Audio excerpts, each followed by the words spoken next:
very good friend of mine, Bob, he has a friend named Gary. Gary owns this truck. 2012, absolute, like, cream puff. Currently, it's got shy 29,995 miles on it. I just filled it up at the fuel station. I'm going for a drive. What I want to do is I want to burn up at least a half to maybe a full tank of fuel out of this truck. This week, Gary's got some surgeries going and things like that, so he doesn't need the truck. And obviously, if 2012 has sat around long enough to only get 30,000 miles on it, he's not using this as everyday driver anyway. But the goal from Gary was I want it to ride a little bit better, and he also wants it to get better fuel economy. And I thought that's perfect, because what I hear people asking us for all the time is, will injectors fix my gas mileage? And the answer is, it can. But will it? No, I'm not going to guarantee that. It depends on what else you've done to screw up the fuel economy. In this case, the engine, exhaust, intake system is all 100% stock, but this truck has a larger diameter wheel, chromoly wheel. It's got a bit heavier tire, so the reciprocating mass is hurting the fuel economy as well. This truck has got stock tuning in it, emissions intact. We're going to go ahead and use some edge tunes since they are carb approved, EO tested. We're going to employ those in this build, and I'm going to pull the injectors out because I worry at this point that this truck has sat for the last 11 years, and there's going to be some schmutz that are kind of sticking to all the parts and pieces. And even though the tuning is going to be correct and possibly help the fuel economy, but if the injectors can't respond, react, and fire on time because of the stuff that's stuck to all those little tiny parts inside, well, they're never going to fire on time if that's the case. So in order to ensure that, we're going to take the injectors out, tear every piece out of them, wash them, put them back together, recalibrate them, make sure they're exactly perfect, put them back in the truck. And lastly, since we're going to get rid of the tires and the wheels, we're going to take, it's got like a 1-inch or maybe a 2-inch coil spring, kind of a spacer lift kit on it. We're going to pull that out so I can drop the nose back down and help it out aerodynamically. So, like I say, I've got this truck for 1 week.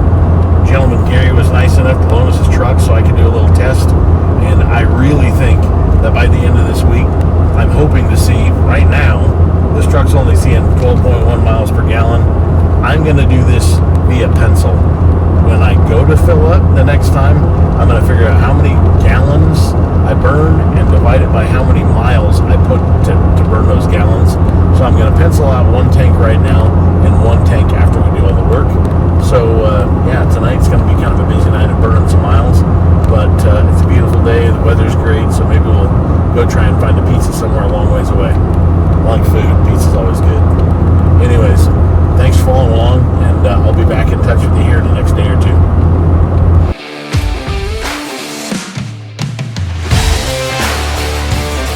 These earlier trucks, like this 07, 08 to about 12, 13, when they finally put DEF on them, these things struggled deeply from like really bad gas mileage chronically. And, you know, a lot of guys went the illegal way and they got really good mileage out of them.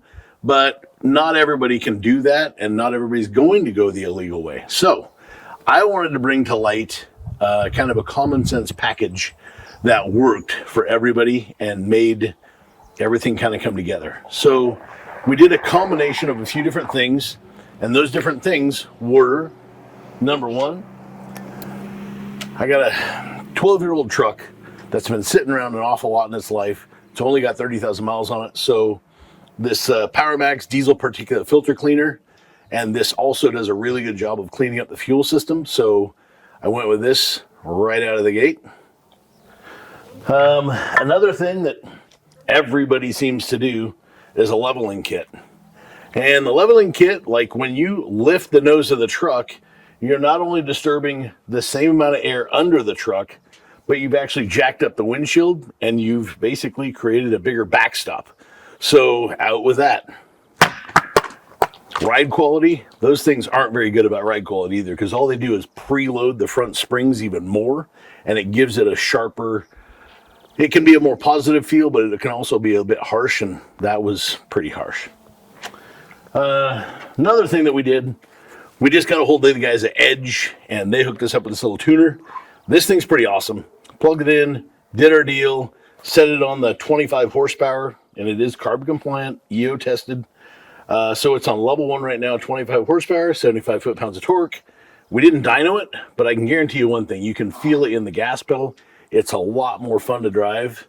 And last but not least, definitely not least, we took these 295 60-20s off.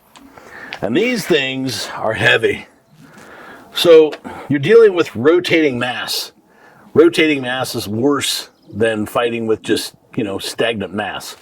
We probably lost 250 pounds getting rid of these tires and wheels, but we got rid of 250 pounds worth of rotating or reciprocating mass, which consumes an awful lot of power. When I first got in this truck, I was really not impressed. The transmission was unhappy. It felt like it was constantly hunting for the right gear. Turbocharger felt like it was lazy and lethargic and just gross. Got rid of the tires and wheels, took it for a test drive. Everything came back in. So a lot to do with that.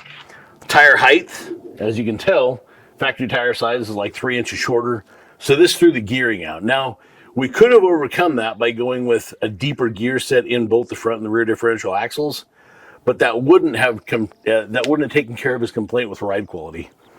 The lift buckets took care of that.